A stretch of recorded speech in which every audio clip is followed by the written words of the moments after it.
पूर्वांचल नामा में आप सभी का स्वागत है। मैं हूं शक्ति प्रकाश श्रीवास्तव। योगी की वाल्मीकि चाल में फंसे अखिलेश।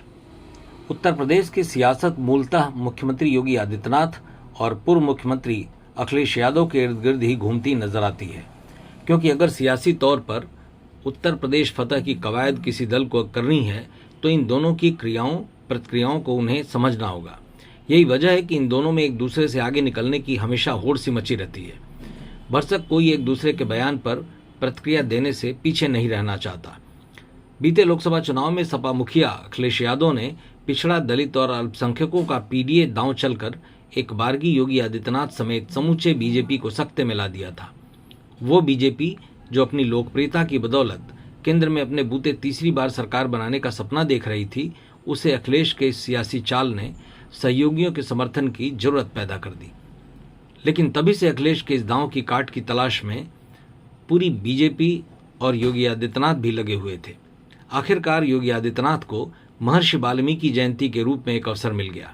फिर क्या था, बिना सोचे समझे पहले इस मौके पर पूरे प्रदेश में इस दिन को सार्वजनिक अवकाश घोषित किया गया।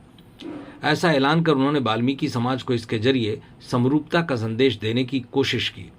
इस मौके पर आयोजित कार्यक्रम के दौरान मुख्यमंत्री योगी आदित्यनाथ ने जात पात से ऊपर हरि भजन को महत्वपूर्ण बताया।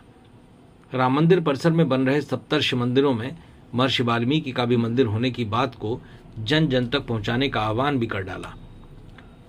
कोरोना काल में गरीब दलित वर्ग के मुफ्त राशन योजना के जरिए मुख्यमंत्री योगी ने यूपी चुनाव 2022 में बड़ा असर डाला था।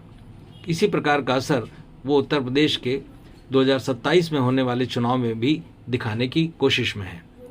अमूमन अभी तक के विधानसभा चुनाव में भावनात्मक मुद्दों की ही खासी अहमियत रहती आई है। इसे आधार बनाकर जिस तरह से बीते लोकसभा चुनाव में समाजवादी पार्टी और कांग्रेस ने पीडीए के साथ साथ संविधान के खतरे में होने की बात दलित समुदाय के बीच में बैठाई, उसका असर चुनाव परिणाम में भी देखने को मिला। दलित वर्ग काफी हद तक इंडिया गठबंधन के साथ दिखा। अब मुख्यमंत्री योगी आदित्यनाथ जात पात से ऊपर होकर हिंदुत्व के मुद्दे पर मतदाताओं को एकजुट करने की कोशिश करते दिख रहे हैं। महर्षि वाल्मीकि का उदाहरण देते हुए मुख्यमंत्री योगी आदित्यनाथ ने कहा कि जाति पात कोई नहीं पूछता है, जो हरि को भजते हैं वो हरि के हैं। मतलब भगवान को पूजने वाले भगवान के लिए ही महत्वपूर्ण है, उनके लिए जाति पात का कोई महत्व नहीं है। मुख्यमंत्री योगी की इस नीति को अखिलेश यादव के पिछला दलित अल्पसंख्यक यानी पीडीए पॉलिटिक्स की काट के रूप में देखा जा रहा है।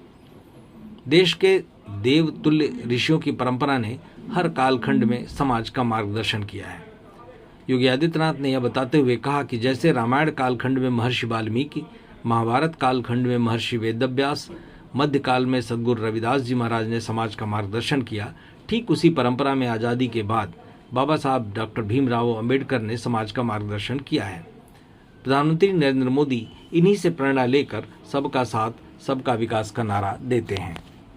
मतलब की बात में आज बस इतना ही। कल फिर मुलाकात होगी इसी समय इसी चैनल पर। तब तक के लिए नमस्कार।